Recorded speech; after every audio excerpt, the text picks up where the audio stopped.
நில மோசடி வழக்கில் கைதான முன்னாள் அமைச்சர் எம்.ஆர். விஜயபாஸ்கருக்கு 15 நாட்கள் நீதிமன்ற காவல். கரூர் மாவட்ட நீதிமன்றம் உத்தரவு.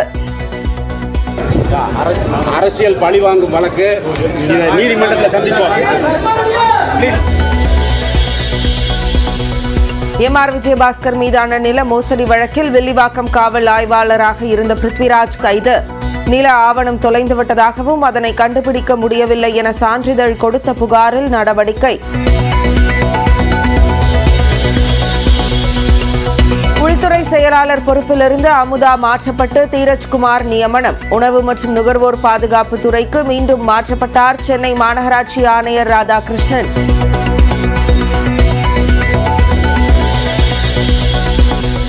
மேட்டூர் அணைக்கான நீர்வரத்து 16,000 20,910 கன அடியாக அதிகரிப்பு. ஒரே நாளில் அணையின் நீர்மட்டம் 3 அடி உயர்வு.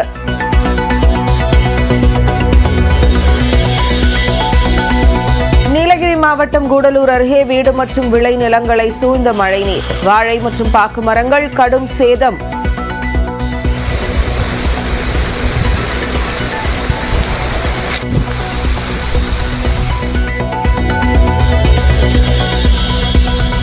காவிரி நீர் தர மறுக்கும் கர்நாடகாவுக்கு கண்டனம் தெரிவித்து அனைத்து கட்சி தலைவர்கள் கூட்டத்தில் தீர்மானம். தேவைப்பட்டால் உச்சநீதிமன்றத்தை நாடி சட்டப்பூர்வ நடவடிக்கை மேற்கொள்ளப்படும் என முதலமைச்சர் மு.க. ஸ்டாலின் உறுதி. தென்மேற்கு பருவமழை சாதகமாக இருக்கக்கூடிய சூழ்நிலையிலும் கர்நாடக அரசு இவ்வாறு நடந்து கொள்வதை எந்த விதத்திலும் ஏற்றுக்கொள்ள முடியாது.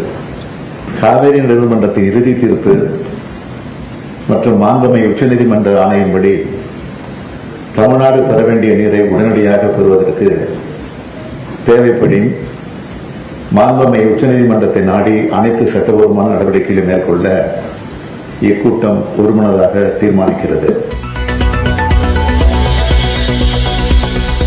தஞ்சாவூர் மாவட்டம் வலம்பக்குடி அருகே சரக்கு சமயபுரத்திற்கு பாத யாத்திரை சென்றவர்கள் மீது மோதிய சரக்கு வாகனம். 5 பேர் நிகழ்விடத்தில் உயிரிழந்த பரிதாபம்.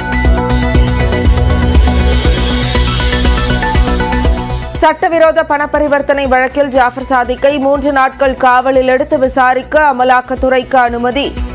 உறவினர்களை ஜாஃபர் சாதிக் ஒரு நாள் சந்திக்கவும் அனுமதி தந்தது சென்னை மாவட்ட முதன்மை அமர்வு நீதிமன்றம். தென்காசி மாவட்டத்தில் இன்று முதல் 4 நாட்களுக்கு வி.கே. சசிகலா சுற்றுப்பயணம். அதிமுக தொண்டர்களை ஒருங்கிணைப்பதற்கு நடவடிக்கை. வணக்கம் தமிழ்நாடு நிகழ்ச்சிக்கு வரவேற்கிறோம். ஒவ்வொரு முக்கியமான செய்திக்கு பின்னால் இருக்கக்கூடிய பின்னணி தகவல்கள், பல்வேறு கோணங்கள், இவற்றை பகுப்பாய்வு செய்து வழங்கக்கூடியதுதான் இந்த நிகழ்ச்சி.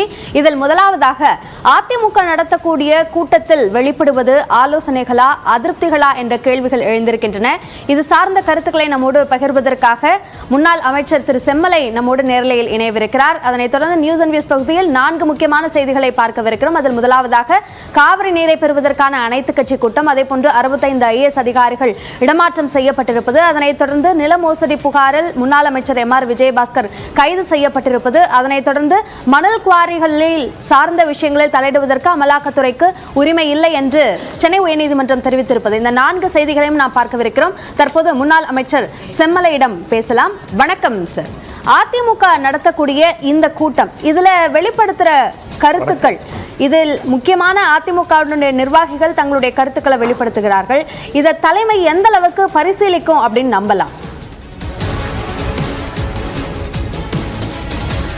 அதாவது அனைத்து இந்திய அண்ணா திராவிட முன்னேற்ற கழகம் நடந்து முடிந்த 2024 மக்களவை தேர்தல் முடிவுக்கு பிறகு அந்த கட்சி நிர்வாகிகளை, குறிப்பாக தேர்தல் களத்திலே பணியாற்றிய கழக பொறுப்பாளர்களை அழைத்து தலைமை, குறிப்பாக எங்களுடைய கழகத்துடைய பொதுச் செயலாளர் மாண்புமிகு எடப்பாடியார் அவர்கள் கருத்துக்களை கேட்டு எங்களுக்கு ஆலோசனை வழங்கி வருகிறார்கள். இது நீங்கள் சொன்னதைப் போல அதிருப்தி வெளிப்படுத்துவதான கூட்டமாக இல்லை. நல்ல ஆலோசனைகளை அல்லது தேர்தல் களத்திலே எங்களுக்கு ஏற்பட்ட அனுபவங்களை, தேர்தல் களத்திலே நமக்கு இருந்த குறைபாடுகளை, தேர்தல் களத்திலே எங்களுக்கு இருந்த சிக்கல்களை எல்லாம் நிர்வாகிகளாகிய நாங்கள் எடுத்துச் சொல்லுகிறோம். அதை கேட்டு உள்வாங்கி வருகிற சட்டமன்ற தேர்தல் 2026 சட்டமன்ற தேர்தலில் நாம் எப்படிப்பட்ட தேர்தல் வியூகத்தை வகுப்பது என்கிற அந்த ஆக்கப்பூர்வமான ஆலோசனைகளை எங்களுடைய பொதுச் செயலாளர் எங்களுக்கு வழங்கியிருக்கிறார்கள். எங்களுடைய இலக்கை பொறுத்தவரையில் 2026 சட்டமன்ற தேர்தல் தான். நாடாளுமன்ற தேர்தலை பொறுத்தவரையில் தமிழக மக்கள் ஒரு மாதிரியாக வாக்களிப்பார்கள். நாடாளுமன்ற தேர்தலை ஒரு விதமாக அணுகுவார்கள், சட்டமன்ற தேர்தலை ஒரு விதமாக அணுகுவார்கள். அனைத்து இந்திய அண்ணா திராவிட முன்னேற்ற கழகத்தை பொறுத்தவரையில் தேசிய கட்சிகளை தவிர்த்து எங்களோடு ஒத்த கருத்துடைய தேமுதிக, எஸ்டிபிஐ, பூவை ஜெகன் கட்சிகள் போன்ற கட்சிகளை வைத்து நாங்கள் இந்த தேர்தலை சந்தித்தோம். மக்களுக்கு திமுக ஆட்சி மீது அதிருப்தி அதிக அளவில் இருந்தாலும் அந்த கூட்டணி பலத்தாலே அவர்கள் எங்களை விட வாக்குகளை வாங்கி வெற்றி பெற்றிருக்கிறார்கள். நிர்வாகிகள் தெரிவித்த கருத்துக்கள்ல வாக்குகள் திமுக வாங்கினதை குறிப்பிடுறீங்க இல்லையா? அதுல சிறுபான்மையினருடைய வாக்குகள் அது அதிமுகவிற்கு கிடைக்கல அப்படின்ற வருத்தத்தை நிறைய பேர் வெளிப்படுத்தி இருந்தாங்க. இப்போ இது சார்ந்த ஆலோசனை நிறைய வெளிப்படுறதுக்கான காரணம் என்ன?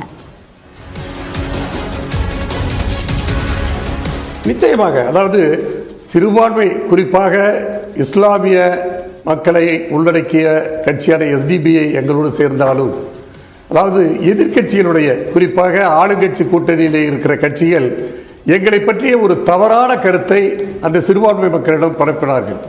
நாங்கள் ஏற்கனவே பிஜேபியோடு கூட்டணி இருந்த அந்த சந்தர்ப்பத்தை பயன்படுத்தி கொண்டு இவர்கள் வெளியிலே வந்தாலும் மறைமுகமான ஆதரவு அவர்களுக்கு இருக்கிறது, கொடுக்கிறார்கள், கள்ள உறவு வைத்திருக்கிறார்கள் என்று சொல்லுகிற போது அந்த சிறுபான்மை மக்களிடம் ஒரு குழப்பம் ஏற்பட்டது.